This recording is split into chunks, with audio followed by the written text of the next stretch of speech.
Deuteronomy chapter 25. When there is a strife between men, and they have come near to the judgment, and they have judged, and declare righteous the righteous, and declared wrong the wrongdoer, then it has come to pass, if the wrongdoer is to be struck, that the judge has caused him to fall down, and one has struck him in his presence, according to the sufficiency of his wrongdoing by number. He strikes him 40 times. He is not adding, lest he is adding to strike him above these many stripes, and your brother be lightly esteemed in your eyes. You do not muzzle an ox in its threshing. When brothers dwell together, and one of them has died and has no son, the wife of the dead is not given to a strange man. Her husband's brother goes into her, and has taken her to him for a wife, and performs the duty of her husband's brother. And it has been, the firstborn which she bears rises for the name of his dead brother, and his name is not wiped away out of Israel.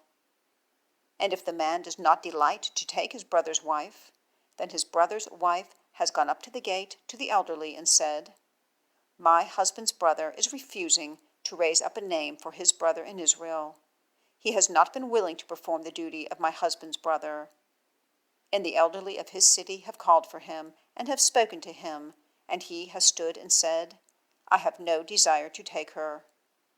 Then his brother's wife has drawn near to him before the eyes of the elderly, and has drawn his shoe from off his foot, and spat in his face, and answered and said, Thus it is done to the man who does not build up the house of his brother.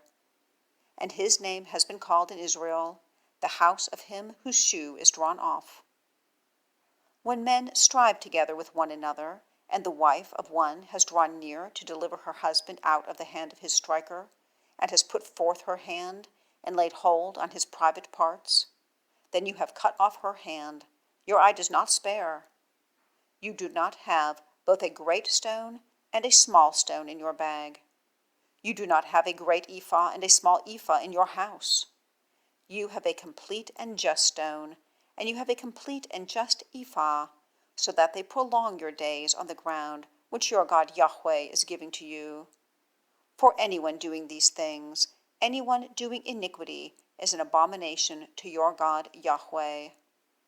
Remember that which Amalek has done to you in the way of your going out from Egypt, that he has met you in the way, and strikes among you all those feeble behind you, when you were weary and fatigued, and is not fearing God. And it has been in your God YHWH giving rest to you from all your surrounding enemies in the land for which your God YHWH is giving to you for an inheritance to possess it.